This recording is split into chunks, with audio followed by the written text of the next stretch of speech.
What if Hermione chose Harry instead of Ron? And I don't just mean, what if they ended up together in the final book? I mean, what if that relationship started early? What if Harry and Hermione connected romantically in their third year, or fourth, or even sixth? What would that do to the trio? Would Ron and Harry still be friends? Would Voldemort still be defeated? And would Hermione becoming Harry's partner change Harry's entire emotional journey?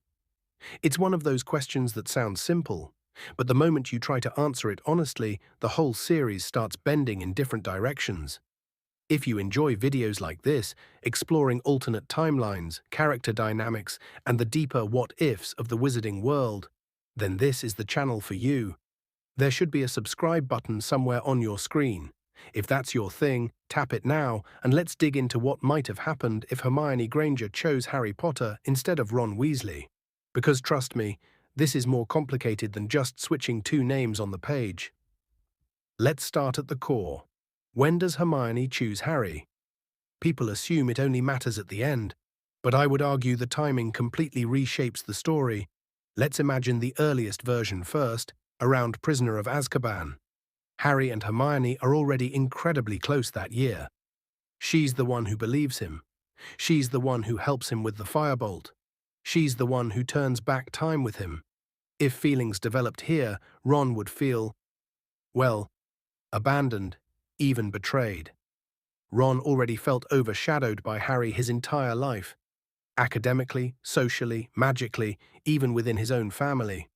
In my opinion, Harry and Hermione becoming a couple this early would mean Ron quietly drifts away in jealousy. And if Ron drifts, the trio doesn't form the same way. Think about it. Ron completes them emotionally. Harry brings courage. Hermione brings intellect. Ron brings heart, humor, grounding, connection. Remove Ron from that core, and suddenly Harry and Hermione become a team that is too logical, too pressured, too serious, and too isolated. They work amazingly well together, but they don't balance each other emotionally the way Ron does. Now, what about Goblet of Fire? This is where I think Harry and Hermione are the closest they ever come to being a potential couple in canon. Hermione is furious at Ron for abandoning Harry. She stands by Harry through everything, and Harry trusts Hermione more than anyone. If something blossomed here, it might have actually strengthened the trio. For a while, Ron would still be jealous, especially with Victor Crumb in the mix. But Ron tends to forgive faster than people remember. The difference comes a year later, because by order of the Phoenix, Harry is suffering in ways he doesn't know how to speak about. Trauma, anger, fear, guilt, isolation, and Hermione, for all her brilliance, reacts to strong emotion with logic advice. Structure, rules.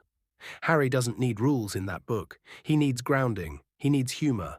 He needs someone who understands pain by instinct, not intellect.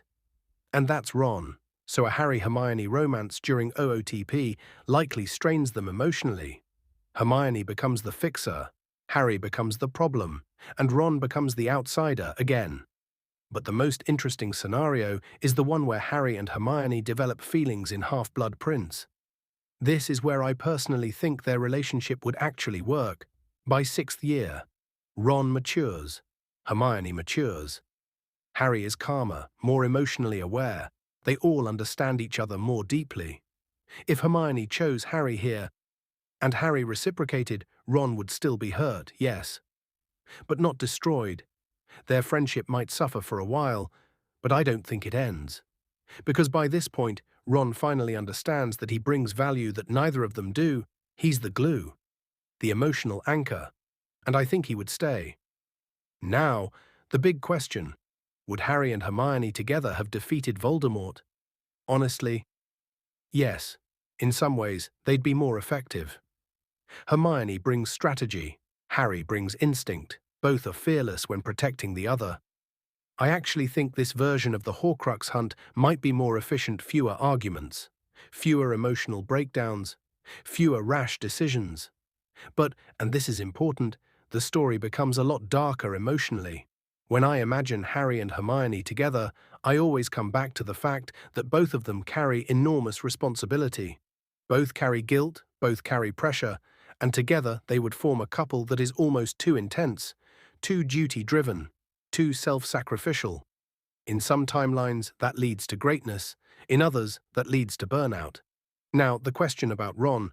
Would Harry and Ron stay friends if Hermione chose Harry? It depends entirely on timing. Third year? No, there's too much insecurity. Fourth year? Maybe, but barely. Fifth year? Probably not. Sixth or seventh year? Yes, I think so. Because by then, Harry, Ron and Hermione all understand they're meant to stand together. They're stronger as a trio than as any pairing. And that's the tragic beauty of this question. A Harry-Hermione romance works, but only under the right emotional circumstances. Too early, and it breaks them. Too late, and it changes nothing, in my opinion.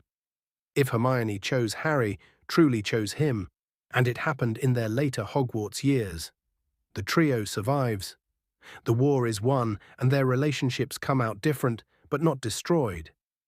But the cost is that Ron, sweet, insecure, loyal Ron, lives in a shadow even darker than the one he already felt, and maybe that's why Rowling didn't go this route. Because sometimes the right choice in a story isn't the most dramatic one, but the one that keeps the family together. On screen now, I answer, who would win, Voldemort or Grindelwald? It's a perfect follow-up if you love exploring power, character psychology, and alternate magical paths. Click it, and I'll meet you there.